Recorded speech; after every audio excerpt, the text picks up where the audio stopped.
Welcome to Kaumudy Global. India's on-ground problems with China in Ladakh are now extending to the skies above it. Beijing is sending its aircraft violating the no-fly zone agreement. These provocations compel India to deploy the next squadron of the Growler S-400 Triumf air defense system on the Ladakh side of line of actual control. The first of 5 squadrons have already been deployed in a dual role against China and Pakistan.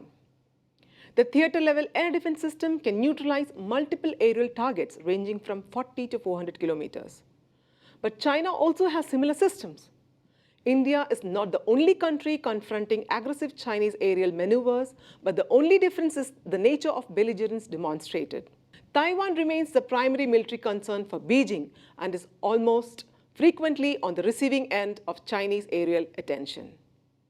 The repeated nature and scale of incursions are enormous for the small island nation. All air forces know that any threat of intrusion by another country has to be countered, which means it has to send its aircraft and pilots up in the skies countless times and at ungodly hours. In the long run, the stress on manpower and machinery is enormous. The only option is to have a regulated turnover of assets to assume aerial patrolling duties. But that requires a greater number of air assets for self and allies. In the case of Taiwan, it is covered by an agreement with the United States that has remained a thorn for Beijing. US allies thus operate over areas China claims as its own. In one of the more bizarre aerial encounters between 2 belligerent aircraft, an Australian P-8 maritime reconnaissance aircraft was tailed by a Chinese J-16 combat plane. The J-16, essentially a plagiarized version of Russia's Su-27, then proceeded to release chaff or flares into the flight path of P-8, resulting in engine ingestion. Even Cold War-era close encounters didn't produce maneuvers like this event over the South China Sea. All the aerial encounters involving Chinese aircraft point to a pattern that is emerging in East Asia, where Beijing finds itself confronting an alliance of Western and Asian countries. But in the high Himalayas over Ladakh, India doesn't have an ally to share combat air patrol duties, and it also has a declining number of assets that it can deploy to counter the Chinese threats.